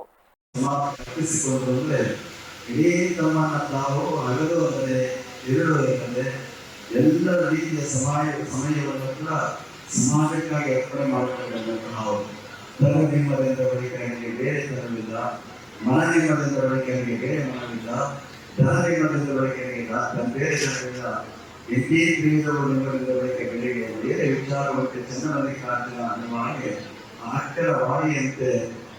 ಗೌರಿಕತಿಯ ವಿನಯ್ ಗುರುಜಿ ಮಾತನಾಡಿ, ವೀರಶೈವ ಧರ್ಮವು ದಯೆ, ಸೇವೆ ಮತ್ತು ಸಮಾನತೆಯ ತತ್ವಗಳ ಮೇಲೆ ನಿಂತಿದೆ. ದಯೆ ಧರ್ಮದ ಮೂಲವಾಗಿದ್ದು, ಮಠ ಮಂದಿರಗಳ ದಾಸೋಹ ಪರಂಪರೆಯು ಸಮಾಜದ ಹಸಿವನ್ನು ನೀಗಿಸುವ ಪವಿತ್ರ ಕಾರ್ಯವಾಗಿದೆ. ಅಹಂಕಾರವನ್ನು ತ್ಯಜಿಸುವುದೇ ನಿಜವಾದ ಸನ್ಯಾಸತ್ವವಾಗಿದ್ದು, ಪ್ರತಿಯೊಬ್ಬರೂ ದಾನಗುಣವನ್ನು ಬೆಳೆಸಿಕೊಳ್ಳಬೇಕು ಎಂದು ನುಡಿದರು. ತೆಂಕಲಗೂಡು ಬೃಹನ್ಮಠದ ಚನ್ನಸಿದ್ದೇಶ್ವರ ಶಿವಾಚಾರ್ಯ ಸ್ವಾಮೀಜಿ, ಕಿವುದೋಡ್ಲಿ ಮಠದ ಸದಾಶಿವ ಸ್ವಾಮೀಜಿ, ಕೊಡ್ಲಿಪೇಟೆ ಕಲ್ಮಠದ ಮಹಾಂತ ಮಹಾಸ್ವಾಮೀಜಿ, ಸಾಗರ್ ಜಾನಕೆರೆ ಮಾತನಾಡಿದರು. ಇದೇ ಸಂದರ್ಭದಲ್ಲಿ ಇತ್ತೀಚೆಗೆ ಯುಪಿಎಸ್ಸಿ ಪರೀಕ್ಷೆಯಲ್ಲಿ 389ನೇ ರ್ಯಾಂಕ್ ಗಳಿಸಿ ಸಾಧನೆ ಮಾಡಿದ ಸಕಲೇಶಪುರದ ಪ್ರತಿಭೆ ಮನೋಜ್ ಅವರನ್ನು ಆತ್ಮೀಯವಾಗಿ ಸನ್ಮಾನಿಸಿ ಗೌರವಿಸಲಾಯಿತು. ದಾಸೋಹದ ಕ್ರಾಂತಿ, ಸಂಸ್ಕಾರದ ಕ್ರಾಂತಿ ಯಾರು ಒಪ್ಪಿ ಬಿಡಿ ಯಾರು ಮಾಡಿದ್ರೆ ಅದು ವೀರಶೈವ ಧರ್ಮದಿಂದ ನಡೆದ ದೊಡ್ಡ ಕ್ರಾಂತಿ. ಎಲ್ಲೆಲ್ಲಿ ಮಠಗಳಿತ್ತು, ಅದು ರಂಭಾಪುರಿಯಲ್ಲಿ, ನಮ್ಮ ಕಡೆ ರಂಭಾಪುರಿ ಮಠ ಇದೆ, ಸುಮಾರು ಮಠಗಳಿದೆ, ತೀರ್ಥಹಳ್ಳಿ, ಕವಲೇದುರ್ಗ. ಕಾರ್ಯಕ್ರಮದಲ್ಲಿ ತಣ್ಣೀರ್ಹೊಳೆ ಮಠದ ವಿಜಯಕುಮಾರ ಸ್ವಾಮೀಜಿ, ವೀರಶೈವ ಯುವ ಸೇನೆಯ ನಾಗೇಂದ್ರ ಪಟೇಲ್, ಹರೀಶ್, ಮಲೆನಾಡು ವೀರಶೈವ ಸಮಾಜದ ತಾಲೂಕು ಅಧ್ಯಕ್ಷ ಮೂಗಲಿ ಧರ್ಮಪ್ಪ, ಕಾರ್ಯದರ್ಶಿ ಎಡೆಹಳ್ಳಿ ಮಂಜುನಾಥ್ ಸೇರಿದಂತೆ ನೂರಾರು ಭಕ್ತಾದಿಗಳು ಹಾಗೂ ಪ್ರಮುಖರು ಉಪಸ್ಥಿತರಿದ್ದರು. ನಾವುಗಳು ಹಬ್ಬಗಳನ್ನು ಖುಷಿಯಿಂದ ಆಚರಿಸುವ ಬದಲು ಪೊಲೀಸ್ ಬಿಗಿ ಬಂದೋಬಸ್ತ್ನಲ್ಲಿ ಆಚರಿಸುತ್ತಿರುವುದು ಆತಂಕಕಾರಿ ಬೆಳವಣಿಗೆಯಾಗಿದೆ ಎಂದು ಜಮಾತೆ ಇಸ್ಲಾಮಿ ಹಿನ್ನಾ ಹೋಬಳಿ ಕಾರ್ಯದರ್ಶಿ ಮುಜೀಬುರ್ ರೆಹಮಾನ್ ಹೇಳಿದರು. ಬೇಲೂರು ತಾಲೂಕು ಅರೆಹಳ್ಳಿಯ ಹಿರಾ ಸೆಂಟರ್ನಲ್ಲಿ ರಂಜಾನ್ ಹಬ್ಬದ ಪ್ರಯುಕ್ತ ಜಮಾತೆ ಇಸ್ಲಾಮಿ ಹಿನ್ನ ವತಿಯಿಂದ ಆಯೋಜನೆ ಮಾಡಲಾಗಿದ್ದ ಈದ್ ಮಿಲಾನ್ ಸೌಹಾರ್ದ ಕೂಟವನ್ನು ಉದ್ದೇಶಿಸಿ ಮಾತನಾಡಿದ ಅವರು, ಭಾರತದಲ್ಲಿರುವ ಧರ್ಮಗಳು ತನ್ನದೇ ಆದ ಸಂಸ್ಕೃತಿಯನ್ನು ಹೊಂದಿದೆ. ಜಾತಿ ಭೇದ ಮರೆತು ನಾವೆಲ್ಲ ಒಂದಾಗಿ ಎಲ್ಲ ಹಬ್ಬಗಳನ್ನು ಸಾಮೂಹಿಕವಾಗಿ ಆಚರಿಸಿದಾಗ ಮಾತ್ರ ಧರ್ಮಗಳ ಮಧ್ಯೆ ಸಮನ್ವಯತೆ ಉಂಟಾಗುತ್ತದೆ. ಈ ನಿಟ್ಟಿನಲ್ಲಿ ಇಂತಹ ಸೌಹಾರ್ದ ಕೂಟವನ್ನು ಹೆಚ್ಚೆಚ್ಚು ಆಯೋಜಿಸಬೇಕಾದ ಅನಿವಾರ್ಯತೆ ಇದೆ ಎಂದರು. ಆ ಒಬ್ಬ ದೇವನ ಹೊರತು ಅನ್ಯ ಆರಾಧ್ಯರಿಲ್ಲ. ಸರ್ವ ಸ್ತುತಿ ಸ್ತೋತ್ರಗಳು ಆ ಒಬ್ಬ ದೇವರಿಗೆ ಮಾತ್ರ ಮೀಸಲು. ಇದು ಅದರ ಕನ್ನಡ ಅನುವಾದ. ಬಾಕಿ ಎಲ್ಲ ಕಾರ್ಯಕ್ರಮಗಳ ಜೊತೆ, ಬೇರೆ ಎಲ್ಲ ಬಿಸಿಗಳ ಜೊತೆ ಆ ಸಂದರ್ಭದಲ್ಲಿ ಇಸ್ಲಾಮಿ ಹಿನ್ನ ರಾಜ್ಯ ಕಾರ್ಯದರ್ಶಿ ಜನಾಬ್ ಅಕ್ಬರ್ ಅಲಿ ಉಡುಪಿ ಮಾತನಾಡಿ, ಪ್ರಕೃತಿಯಲ್ಲಿರುವ ಪ್ರತಿಯೊಂದು ಜೀವರಾಶಿಗಳು, ವಸ್ತುಗಳು ದೇವರ ಅಣತಿಯಂತೆಯೇ ಕಾರ್ಯನಿರ್ವಹಿಸುತ್ತದೆ. ದೇವರ ಅನುಗ್ರಹ ಪಡೆಯಬೇಕಾದರೆ ಬಡವರಿಗೆ ದಾನವನ್ನು ನೀಡಬೇಕಾಗುತ್ತದೆ. ಮನುಷ್ಯರೊಂದಿಗೆ ಜೋಡಿಸುವುದೇ ಧರ್ಮ. ಇತ್ತೀಚಿನ ದಿನಗಳಲ್ಲಿ ಸಂಬಂಧಗಳ ನಡುವೆ ಬಿರುಕು ಉಂಟಾಗುತ್ತಿದೆ. ಇವನು ನಮ್ಮವನು ಎಂಬುದು ಎಲ್ಲ ಧರ್ಮದ ಸಾರವಾಗಿರುವುದರಿಂದ ನಾವೆಲ್ಲ ಒಂದೇ ದೇವರ ಮಕ್ಕಳು ಎಂಬ ಅರಿವು ಮೂಡಬೇಕು. ಮನುಷ್ಯನಿಗೆ ಸಾವಿದೆಯೇ ಹೊರತು ಆತ್ಮಕ್ಕೆ ಸಾವಿಲ್ಲ ಎಂದರು. ಹೊಂದುತ್ತಾ ದೇವನ ಒಂದು ವೀಕ್ಷಣೆ ಪ್ರತಿ ಕ್ಷಣ ನಮ್ಮ ಮೇಲೆ ಇದೆ ಎಂಬ ಪ್ರಜ್ಞೆಯನ್ನ ಜಾಗೃತಿ ಮಾಡಿರುವಂತಹ ಉಪವಾಸದ ಕೊನೆಯ ಹಂತದಲ್ಲಿ ನಾವು ಪವಿತ್ರ ರಂಜಾನ್ ಹಬ್ಬವನ್ನು ಆಚರಿಸುತ್ತೇವೆ. ಹಬ್ಬಗಳು ನಮ್ಮ ಭಾರತದಲ್ಲಿ ಬಹಳಷ್ಟು ವಿವಿಧ ಸಂಸ್ಕೃತಿ, ವಿವಿಧ ಜನಾಂಗ, ವಿವಿಧ ಗೋತ್ರಗಳಲ್ಲಿ ಹಬ್ಬಗಳು ಒಂದಲ್ಲ ಒಂದು ಇದ್ದೇ ಇದೆ. ಎಲ್ಲ ಹಬ್ಬಗಳ ಹಿನ್ನೆಲೆ ಅವರ ಸಂಸ್ಕೃತಿ ಮತ್ತು ಅವರ ಒಂದು ಸಾಮಾಜಿಕ ಬದ್ಧತೆ ಹಾಗೂ ಒಂದು ಸಂತೋಷದ ಸಂದರ್ಭವಾಗಿ ಈ ಹಬ್ಬಗಳು ನಾವು ಆಚರಿಸ್ತಾ ಇದ್ದೇವೆ. ದುರಂತ ಏನಂದ್ರೆ ಇತ್ತೀಚಿನ ದಿನಗಳಲ್ಲಿ ಅಧ್ಯಕ್ಷ ಇಜರ್ ಅಸರ್ ಉರ್ಮಿ, ವಲಯ ಸಂಚಾಲಕ ಅಬ್ದುಲ್ಲಾ ಉರ್ಮಿ, ಕಾಫಿ ಬೆಳೆಗಾರ ಚಿತ್ರಾಕ್ಷ, ಬಣಕಲ್ ಸರ್ಕಾರಿ ಪ್ರೌಢಶಾಲಾ ಮುಖ್ಯ ಶಿಕ್ಷಕ ಶ್ರೀನಿವಾಸ್, ಜಮಾತಿಯ ಎಲ್ಲ ಸದಸ್ಯರು ಕಾರ್ಯಕ್ರಮದಲ್ಲಿ ಉಪಸ್ಥಿತರಿದ್ದರು. ರಾಜ್ಯದಲ್ಲಿ ಎಲ್ಪಿಜಿ ಗ್ಯಾಸ್ ಸಮಸ್ಯೆ ಮುಂದುವರೆದಿದೆ ಎಂದು ಸಚಿವ ಕೆಎಚ್ ಮುನಿಯಪ್ಪ ಹೇಳಿಕೆ ನೀಡಿದ್ದಾರೆ. ಮಾಧ್ಯಮದವರೊಂದಿಗೆ ಮಾತನಾಡಿದ ಅವರು, ಅವರೆಲ್ಲ ಡೀಟೇಲ್ ತಗೊಂಡು ಬರ್ತಾರೆ, ನಾಳೆ ನಿಮ್ಮನ್ನ ಭೇಟಿಯಾಗ್ತೀನಿ. ಆಟೋ ಓಡಿಸೋರ ಜೀವನ ಗ್ಯಾಸ್ ಮೇಲೆ ಅವಲಂಬಿಸಿದೆ. ಅವರಿಗೆ ಅನಿವಾರ್ಯವಾಗಿ ಗ್ಯಾಸ್ ಕೊಡಬೇಕಾಗುತ್ತೆ. ನಾನು ಒತ್ತಾಯ ಮಾಡಿದ್ದೇನೆ. ಕೇಂದ್ರ ಸರ್ಕಾರಕ್ಕೂ ಪತ್ರ ಬರೆದಿದ್ದೇನೆ. ಪ್ರಿಯಾರಿಟಿ ಆಧಾರದ ಮೇಲೆ ಗ್ಯಾಸ್ ಕೊಡಬೇಕು ಅಂತ ಮನವಿ ಮಾಡಿದ್ದೀವಿ. ಅದಕ್ಕೆ ಏನು ರಿಪ್ಲೈ ಬರುತ್ತೋ ಕಾದು ನೋಡಿ ಮಾತಾಡ್ತೀನಿ. ಬ್ಲಾಕ್ ಮಾರ್ಕೆಟ್ನಲ್ಲಿ ಗ್ಯಾಸ್ ಹೆಚ್ಚು ರೇಟ್ಗೆ ಮಾರಾಟ ವಿಚಾರವಾಗಿ ಹೇಳಿದ ಅವರು, ಈ ಬಗ್ಗೆ ಹೋಮ್ ಮಿನಿಸ್ಟರ್ ಜೊತೆ ಮಾತಾಡ್ತೀನಿ, ಕಮಿಷನರ್ಗೆ ಹೇಳಿ ಬಂದೋಬಸ್ತ್ ಮಾಡೋಕೆ ಹೇಳ್ತೀನಿ, ಬ್ಲಾಕ್ ಮಾರ್ಕೆಟ್ ರದ್ದು ಮಾಡಬೇಕು ಅಂತ ಹೇಳ್ತೀನಿ ಎಂದರು. ನಮ್ಮ ಡಿಪಾರ್ಟ್ಮೆಂಟು ಮಾಡಬೇಕು. ಅದಕ್ಕಾಗಿ ಡಿಪಾರ್ಟ್ಮೆಂಟಲ್ಲಿ ಮೈಲ್ಮಾಪನ ಇಲಾಖೆ ಇದೆ, ಅವರು ಅದರ ಕೆಲಸ ಮಾಡಬೇಕು. ನಾಳೆ ಅವ್ರನ್ನೂ ಕರೆದಿದ್ದೀನಿ, ಇಲಾಖೆ ಮುಖ್ಯಸ್ಥರನ್ನು ಕರೆದಿದ್ದೀನಿ ಮತ್ತು ಆಯಿಲ್ ಕಾರ್ಪೊರೇಷನನ್ನು ಕರೆದಿದ್ದೀನಿ. ಕುಂತು ಮಾತಾಡಿ ಒಟ್ಟಾರೆ ಅವ್ರಿಗೊಂದು ಪರಿಹಾರ ಹುಡುಕಬೇಕು. ನಾನು ಪತ್ರನೂ ಬರೆದಿದ್ದೀನಿ. ಮತ್ತು ನಾಳೆ ಅವ್ರೇನು ವರದಿ ತರ್ತಾರೋ ಇಂಡಿಯನ್ ಆಯಿಲ್ ಕಾರ್ಪೊರೇಷನ್ನು ಎಕ್ಸಿಕ್ಯೂಟಿವ್ ಡೈರೆಕ್ಟರ್ ನೋಡಿ ಆಮೇಲೆ ನಿಮ್ಮ ಜೊತೆಯಲ್ಲಿ ನಾಳೆ 10 ಮಾತಾಡ್ತೀನಿ. ಸರ್, ಆಮೇಲೆ ಇನ್ನೊಂದು, ಕೇಂದ್ರ ಸರ್ಕಾರ 20% ಹೆಚ್ಚಾಗಿ ಕೊಡುತ್ತೆ ಅಂತ ಹೇಳಿದಾಗ ನಾವೆಲ್ಲ ಅಪ್ರಿಷಿಯೇಟ್ ಮಾಡಿದ್ವಿ. ಆದರೆ ಮತ್ತೆ ನೀವೇ ಕೇಂದ್ರ ಸರ್ಕಾರಕ್ಕೆ ಬಹಳಷ್ಟು ಒಂದು ಪತ್ರವನ್ನು ಕೂಡ ಬರೆದು ನಮ್ಗೆ ಅನ್ಯಾಯ ಆಗ್ತಾ ಇದೆ, ತಾರತಮ್ಯ ಆಗ್ತಾ ಇದೆ ಅಂತ ಟೀಕೆ ಮಾಡಿದ್ವಿ. ಈ ಗ್ಯಾಸ್ ಇದೆಯಲ್ಲ, ಇವರು ಸಾವಿರಾರು ಕುಟುಂಬಗಳು ಬೀದಿಗೆ ಬಂದಿದ್ದಾರೆ. ಇದನ್ನು ಸರಿಯಾಗಿ ಸರಿತೂಗಿಸಲ್ಲ. ಯಾಕಂದರೆ ದಾವಣಗೆರೆ ದಕ್ಷಿಣ ಮತ್ತು ಬಾಗಲಕೋಟೆ ವಿಧಾನಸಭಾ ಕ್ಷೇತ್ರಗಳ ಉಪಚುನಾವಣೆಯ ಮತದಾನ ಇಂದು ಬೆಳಿಗ್ಗೆಯಿಂದಲೇ ಆರಂಭಗೊಂಡಿತು. ಸಂಜೆ 6 ಗಂಟೆವರೆಗೂ ಮತದಾನ ನಡೆಯಲಿದ್ದು 2 ಕ್ಷೇತ್ರಗಳಿಂದ ಒಟ್ಟು 34 ಅಭ್ಯರ್ಥಿಗಳು ಕಣದಲ್ಲಿದ್ದಾರೆ. ಆಡಳಿತಾರೂಢ ಕಾಂಗ್ರೆಸ್ ಮತ್ತು ಪ್ರತಿಪಕ್ಷ ಬಿಜೆಪಿ ನಡುವೆ ತೀವ್ರ ಪೈಪೋಟಿ ಏರ್ಪಟ್ಟಿದೆ. ಸುಗಮ ಮತದಾನಕ್ಕಾಗಿ 2 ಕ್ಷೇತ್ರಗಳಲ್ಲಿ ಸುಮಾರು 2500 ಪೊಲೀಸ್ ಸಿಬ್ಬಂದಿಯನ್ನು ನಿಯೋಜಿಸಲಾಗಿದೆ. ಈ ಉಪಚುನಾವಣೆಯ ಫಲಿತಾಂಶವು ಮೇ 4 ಸೋಮವಾರ ಪ್ರಕಟವಾಗಲಿದೆ. ದಾವಣಗೆರೆ ದಕ್ಷಿಣದಲ್ಲಿ ಕಾಂಗ್ರೆಸ್ನಿಂದ ಸಮರ್ಥ ಶಾಮನೂರು ಮಲ್ಲಿಕಾರ್ಜುನ್ ಮತ್ತು ಬಿಜೆಪಿಯಿಂದ ಶ್ರೀನಿವಾಸ್ ಟಿ ಕಣದಲ್ಲಿದ್ದಾರೆ. ಬಾಗಲಕೋಟೆಯಲ್ಲಿ ಕಾಂಗ್ರೆಸ್ನಿಂದ ಉಮೇಶ್ ಮೇಟಿ ಮತ್ತು ಬಿಜೆಪಿಯಿಂದ ವೀರಣ್ಣ ಚರಂತಿಮಠ ನಡುವೆ ಪ್ರಮುಖ ಸ್ಪರ್ಧೆ ಇದೆ.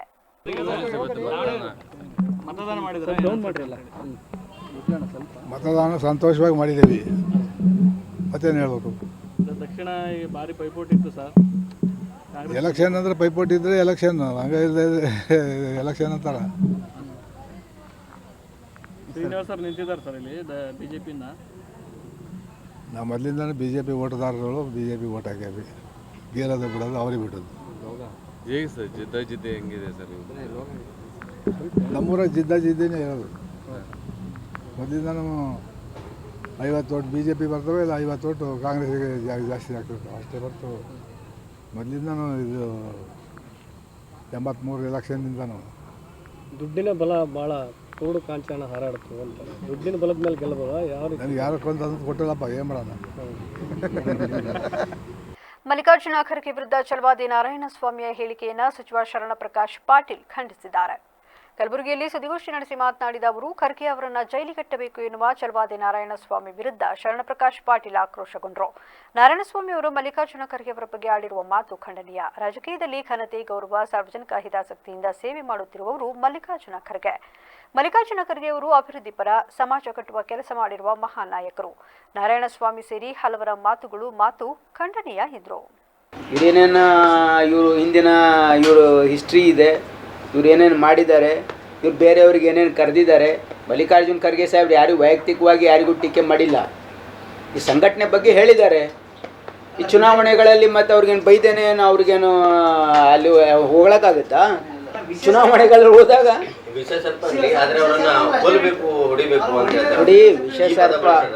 ವಿಷ ಸರ್ಪ ಅಂತ ಅಂದಮೇಲೆ ಈಗ ನೋಡಿ, ಹೊಡಿಬೇಕು ಅಂತಂದರೆ ಫಿಸಿಕಲಿ ಅಲ್ಲ. ನೀವೆಲ್ಲ ಏನಾಗಿದೆ, ನೀವು ಹೊಡಿಬೇಕು ಅಂದರೆ ಸೈದ್ಧಾಂತಿಕವಾಗಿ ಹೊಡಿಬೇಕು ಅಂದರೆ ಅವ್ರಿಗೆ ಹೊಡಿಬೇಕಂತ ಹಾವಿಗೆ ಹೊಡಿಬೇಕಂತಲ್ಲ, ಸೈದ್ಧಾಂತಿಕವಾಗಿ. ಬಾಗಲಕೋಟೆ ಹಾಗೂ ದಾವಣಗೆರೆ 2 ಕ್ಷೇತ್ರದ ಉಪಚುನಾವಣೆಗಳು ಸರ್ಕಾರದ ಮೇಲೆ ಯಾವುದೇ ಪ್ರಭಾವ ಬೀರುವುದಿಲ್ಲ ಎಂದು ಶಾಸಕ ಎಸ್ ಶ್ರೀನಿವಾಸ್ ತಿಳಿಸಿದರು. ಗುಬ್ಬಿ ತಾಲೂಕಿನ ಕಡಬ, ಬೆಲ್ವತ್ತ, ಅರೆಮಾರನಹಳ್ಳಿ, ದಾಸರಕಲ್ಲನಹಳ್ಳಿ ಗ್ರಾಮಗಳಲ್ಲಿ ರಸ್ತೆ ಕಾಮಗಾರಿಗೆ ಭೂಮಿ ಪೂಜೆ ನೆರವೇರಿಸಿ ಮಾತನಾಡಿದ ಅವರು, ಆಡಳಿತ ಪಕ್ಷ ಅಧಿಕಾರದಲ್ಲಿರುವುದರಿಂದ ಬಾಗಲಕೋಟೆ ಹಾಗೂ ದಾವಣಗೆರೆ ಉಪಚುನಾವಣೆ 2 ಕ್ಷೇತ್ರದಲ್ಲೂ ಕಾಂಗ್ರೆಸ್ ಪಕ್ಷ ಗೆಲ್ಲುತ್ತದೆ. ನಾನು ಸಹ ಉಪಚುನಾವಣೆ ಪ್ರಚಾರಕ್ಕೆ ಹೋದಾಗ ಜನರಿಂದ ಉತ್ತಮ ಪ್ರತಿಕ್ರಿಯೆ ಸಿಕ್ಕಿದ್ದು 2 ಕ್ಷೇತ್ರಗಳಲ್ಲಿ ಕಾಂಗ್ರೆಸ್ ಪಕ್ಷ ಗೆಲ್ಲುತ್ತದೆ, ಇದರಲ್ಲಿ ಸಂಶಯವಿಲ್ಲ ಎಂದರು. ಸಿಎಂ ಸಿದ್ದರಾಮಯ್ಯನವರು ರಾಜ್ಯಕ್ಕೆ ಉತ್ತಮ ಆಡಳಿತವನ್ನು ಕೊಡುತ್ತಿದ್ದು ಸಿಎಂ ಬದಲಾವಣೆ ವಿಚಾರ ಕಂಡುಬರುತ್ತಿಲ್ಲ. ಹಾಗೇನು ಬದಲಾವಣೆ ವಿಚಾರ ಬಂದರೆ 5 ಹೈಕಮಾಂಡ್ ಬಿಟ್ಟ ವಿಚಾರವಾಗಿದೆ ಎಂದು ತಿಳಿಸಿದರು. ಕಡಬ ಬಸ್ ನಿಲ್ದಾಣಕ್ಕೆ ಅಗತ್ಯ ಮೂಲಭೂತ ಸೌಲಭ್ಯಗಳನ್ನು ಒದಗಿಸುತ್ತೇನೆ, ಈಗಾಗಲೇ ಅಧಿಕಾರಿಗಳ ಜೊತೆ ಮಾತನಾಡಿದ್ದೇನೆ ಎಂದು ತಿಳಿಸಿದರು. ಇದೇ ಸಂದರ್ಭದಲ್ಲಿ ಗ್ರಾಮ ಪಂಚಾಯಿತಿ ಅಧ್ಯಕ್ಷೆ ಲತಾ ದಯಾನಂದ್, ಉಪಾಧ್ಯಕ್ಷ ರಾಜಶೇಖರ್, ಪಿಡಿಒ ಸುಬ್ರಾವ್ ಅರಸು, ಗುತ್ತಿಗೆದಾರ ರಾಮಲಿಂಗಾರೆಡ್ಡಿ ಹಾಗೂ ಗ್ರಾಮಸ್ಥರು ಭಾಗವಹಿಸಿದರು. ಈ ರಸ್ತೆ ಮಾಡಿದ್ದಾರೆ ಮತ್ತು ದಾಸಕಳ್ಳಿ ರಸ್ತೆಯಿಂದ ಪೂಜೆ ಮಾಡ್ತಾರೆ. ಶ್ರೀಶಕ್ತಿ ಭವನ ಒಂದು ಸಹಿತ ಸಮಾಜದಲ್ಲಿ ಅವರಿಗೆ ಸಮಾರಂಭ ಮಾಡ್ತಾರೆ. 20 ಲಕ್ಷ ಆಗ್ತಿತ್ತು ಕೇಳಿದ್ದು ಈಗ ಕೂಡ ಕಟ್ಕೊಡೋಕ್ಕೆ 30 ಲಕ್ಷ ಆಗುತ್ತೆ. ವ್ಯಕ್ತಾಗಿ 20 ಹಾಕಿ ಸಹಿತ ಸಮಾಜಕ್ಕೆ ಕಂಪ್ಲೀಟ್ ಮಾಡ್ತಾರೆ. ಬಾಗಲಕೋಟೆ ಮತ್ತು ದಾವಣಗೆರೆ ಚುನಾವಣೆ ರಾಜ್ಯ ಸರ್ಕಾರದ ಒಂದು ದಿಕ್ಸೂಚಿ ಚುನಾವಣೆ ಅಂತ ಕರೀತಾ ಇದ್ದಾರೆ. ಏನಾಗುತ್ತೆ ಎಲ್ಲರಿಂದ ಸರ್ಕಾರಕ್ಕೆ ಲಾಸ್ ಆಗಲ್ಲ, ಸೋದದಿಂದಲೂ ಏನು ಲಾಸ್ ಆಗಲ್ಲ. ಈ ಚುನಾವಣೆ ನಡೆಯುತ್ತೆ. ಈಗ ಸಂಕ್ಷಿಪ್ತ ಸುದ್ದಿ.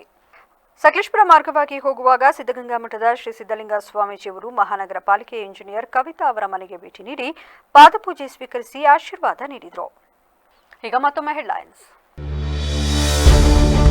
ದ್ವಿತೀಯ ಪಿಯುಸಿ ಫಲಿತಾಂಶ ಪ್ರಕಟ. 86% ಅಭೂತಪೂರ್ವ ಯಶಸ್ಸು. ಕಳೆದ ಬಾರಿಗಿಂತ ಭರ್ಜರಿ ಸುಧಾರಣೆ. ಕಾಂಗ್ರೆಸ್ ದುರಾಡಳಿತಕ್ಕೆ ಜನರೇ ಪಾಠ ಕಲಿಸಲಿದ್ದಾರೆ. ಉಪಚುನಾವಣೆಯಲ್ಲಿ ಮೈತ್ರಿ ಅಭ್ಯರ್ಥಿಗಳೇ ವಿಜಯಶಾಲಿ. ನಿಖಿಲ್ ಕುಮಾರಸ್ವಾಮಿ ಹೇಳಿಕೆ. ಆಸ್ತಿಗಾಗಿ ಬೀದಿಗೆ ಬಿದ್ದ ವೃದ್ಧ ದಂಪತಿ ಕಣ್ಣೀರು ಹಾಕಿದರೂ ಕರಗದ ಖಾಕಿ. ಚನ್ನರಾಯಪಟ್ಟಣದಲ್ಲಿ ವಿಡಿಯೋ ವೈರಲ್. ಉಪಚುನಾವಣೆಯಲ್ಲಿ ಕಾಂಗ್ರೆಸ್ಗೆ ಭರ್ಜರಿ ಜಯ ಖಚಿತ. ಗ್ಯಾರಂಟಿ ಯೋಜನೆಗಳೇ ನಮಗೆ ಶ್ರೀರಕ್ಷೆ. ಸಚಿವ ಪ್ರಿಯಾಂಕ್ ಖರ್ಗೆ. ಇದಾಗಿತ್ತು ಇಲ್ಲಿವರೆಗಿನ ನ್ಯೂಸ್ ಅಪ್ಡೇಟ್ಸ್. ನಿರಂತರ ಸುದ್ದಿಗಾಗಿ ನೋಡ್ತಾ ಇರಿ ವಿವಿಸಿ ನ್ಯೂಸ್. ಇದು ಜನರ ಧ್ವನಿ. ಸತ್ಯದ ಕಡೆ ನಮ್ಮ ನಡೆ.